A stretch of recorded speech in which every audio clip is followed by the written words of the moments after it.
welcome, man. I'm in the shop now. Let me get on this lift real good. Okay, guys, what's going on? Y'all see that those lights?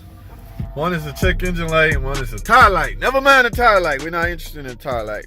What we interested in is getting the check engine light to turn off, because there could be something major. Now, I, ladies and gentlemen, am not the diagnosee of this particular problem. Okay, I am here merely to install parts. Now, was this called diagnose right? I don't know. I got two parts sitting on my table. They got a diagnostic no longer here. Anyway, before he left like 4 tickets that he had previously diagnosed. So they need somebody to do it, put the parts on. That's why I step in at, or that's why they asked me to, can I replace these parts? So I got, wow, I got a PCM over here and a sensor, look like a cam sensor of some sort. So I'm assuming that's why this light is on, but we're gonna not assume. I think they say the voltage was high, or the charging system voltage was high.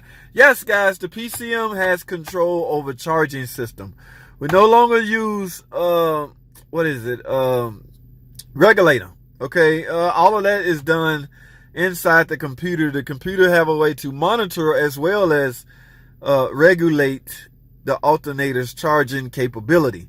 All right, that turned out to be a good thing, but when it first came out, a lot of guys was confused about how to diagnose it.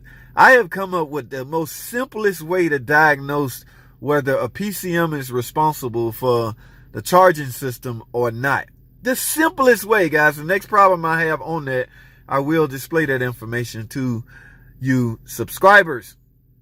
Hint, hint. If you're not a subscriber, please subscribe, so you won't miss none of this good stuff. Well, man, I'm sitting here talking too much, guys. Let me get these parts replaced, and I'm going to go over some more things with you guys. All right? Stay tuned. Don't go anywhere. I will be right back.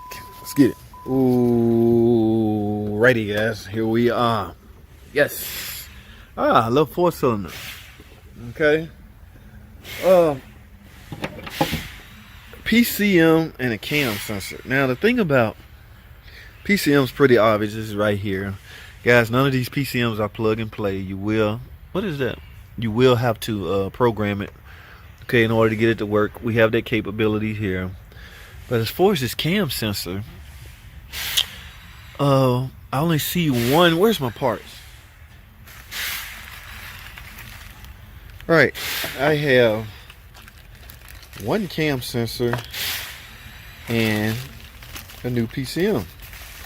Okay, this is pretty obvious, but the cam, there's 2 cam sensors on this make. It's a dual overhead cam, so they're using a sensor to monitor the position of both cams, as opposed to the 3.6 Pentastar. You got one cam sensor on the head that monitors both cam shafts. They use 2 sensors, okay, one right here and one right here. All right, but I only got one sensor, so I'm gonna have to look at the code. I'm gonna have to part it myself and see where this go, guys. So yeah, I don't know which one and it's not written on the repair order. Okay, so no big deal. Let's pull up the computer and see what the fault code says. All right, y'all ready? Let's get it. All right, guys, we back. Here you can see I got yellow PCM, ABS, ooh, quite a few. Let's go into all DTCs. All right, the one we concerned with is P2504, charging system output high. Okay, I assume he went through the diagnostic test and determined that the PCM was at fault. P0365 camshaft position sensor circuit. Here we go, bank 1 sensor 2, guys. Now, I want to show you guys a trick that I utilize. If you're ever confused about which sensor in question, just say like a typical V6 engine will likely be equipped with 4 O2 sensors. If you ever want to know, now I did a video about 3 years ago. I want y'all to watch that video. I talk about where bank 1, sensor 1, cat converter, or O2 sensor is located, how to determine where they're located, rather. All right, so watch that video. But let's say cam sensor, things like that. You want to know, you have multiple sensors and you don't know which one is at fault or which one is which. Let me say it like that. So here's the tactic I employ. Okay, let's see. All right, as of now, PCM, there's 2 active codes, but none in the PCM. So what I'm gonna do is go and unplug one of these cam sensors. Okay, when I unplug one of these cam sensors, I should get a fault code for that cam sensor. But what we're concerned with is the position or the whereabouts of the bank 1 sensor 2 camshaft. You see where I'm going with this? So here's how we can tell. I'm gonna go unplug the cam sensor in the rear and see what code is generated. All right, let's get it. All right, this one seems easy. Yeah, it's right here. All right, so let's unplug this. I can still have the key on, so when I unplug it, a fault code should be generated, and it is unplugged.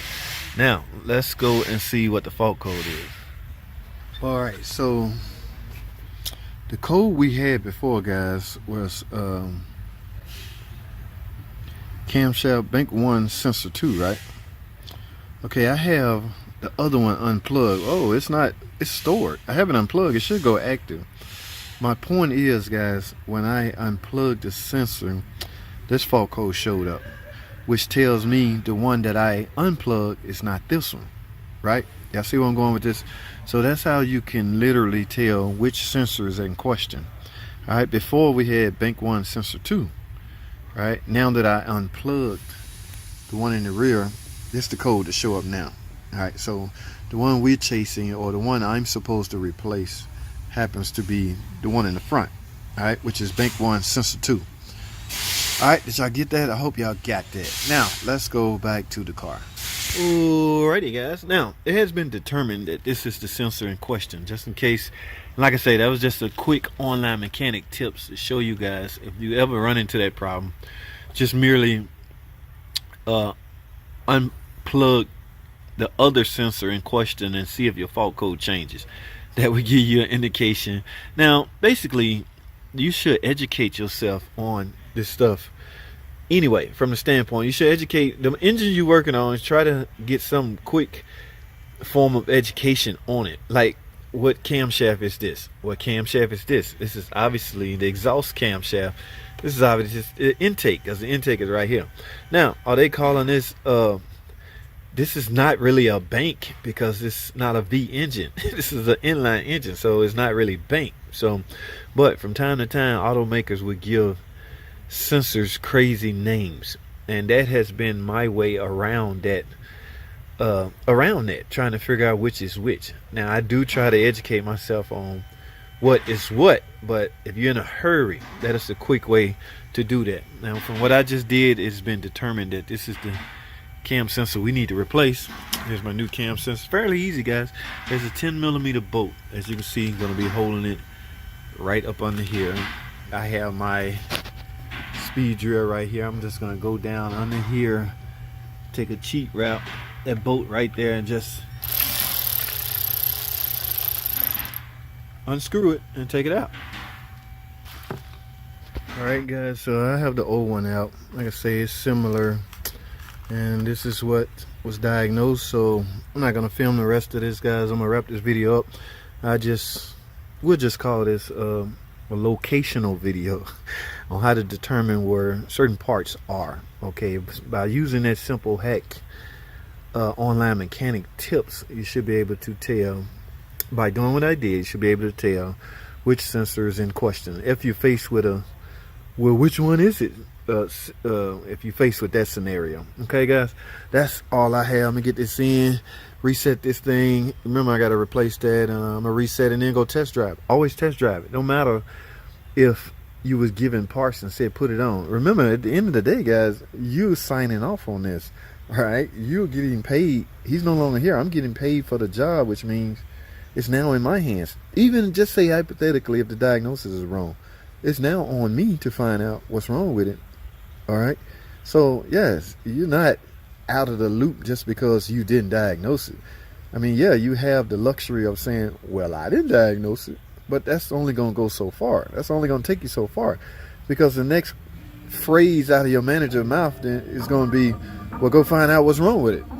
So it's your puppy now. That's my point. It's your baby. All right, so suck it up, live it up, guys. It's a cruel world we live in. Just got to be tough right along with it, guys. I gotta go. That's all I have. Thanks for watching.